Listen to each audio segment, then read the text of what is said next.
What if? What if you had a friend who died without knowing Jesus as their personal Savior? What if he or she went to hell? What if one day you received a letter in the mail from beyond? A letter from hell. A letter from your friend in the flames of eternal torment. The following is a dramatic presentation. It was written by a fictitious high school student named Josh to a friend named Zach. Although Zach had every opportunity to tell Josh about Jesus, he didn't. They were best friends. They played soccer together, they went to classes together, they partied together, they shared their lives with each other. But there was one thing Zach held back from Josh: his personal relationship with Jesus Christ. The rest of the story is simple and sad. A few too many beers, a tragic drive home, a crash, a death, a funeral, a letter. Here is that letter in its entirety. A letter from hell.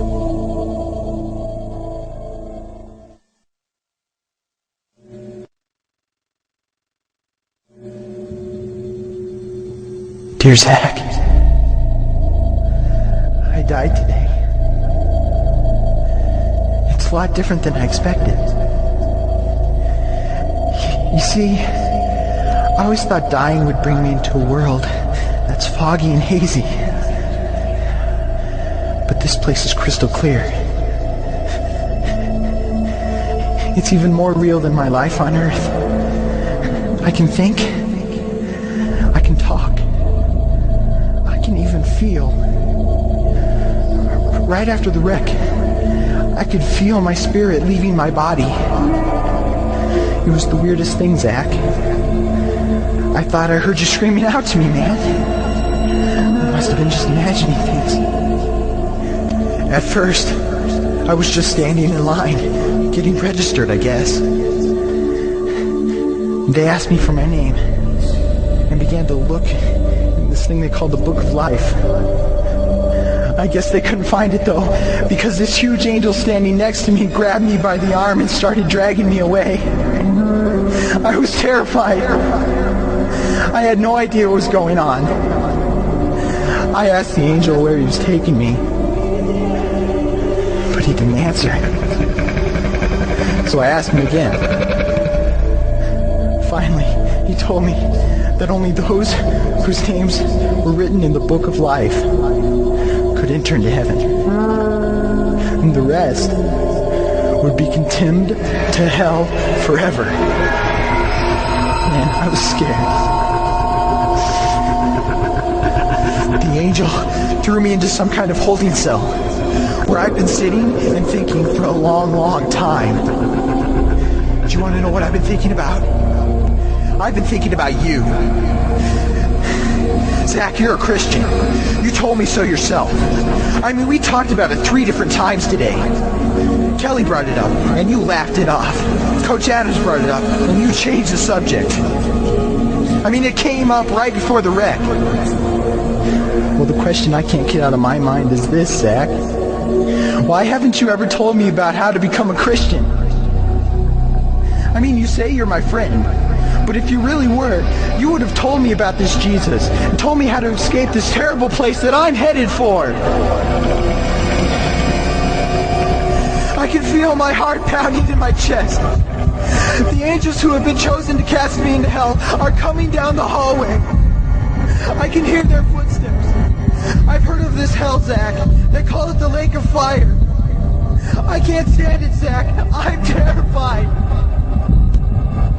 No, the angels are at the door. Oh no. No! They're coming in and they're pointing at me. They're grabbing me and carrying me out of the room. I can already smell the burning sulfur and brimstone. I can see the edge of the cliff where hell burns. This is it. I am without hope. We're coming closer. Closer. Closer. My heart is bursting with fear. They're holding me over the flames. I'm damned forever. This is it. They have thrown me in. Fire. Pain. Hell. Why, Zach?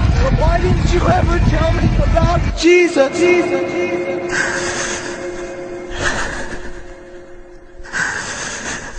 Signed, your friend, Josh.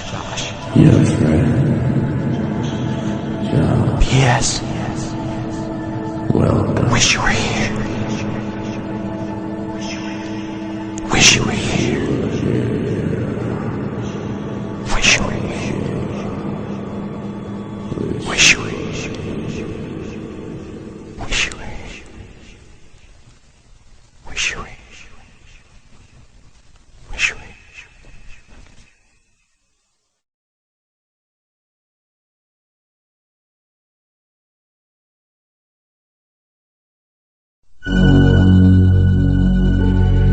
Don't bother me. Don't bother me with souls to save. I have my own agenda.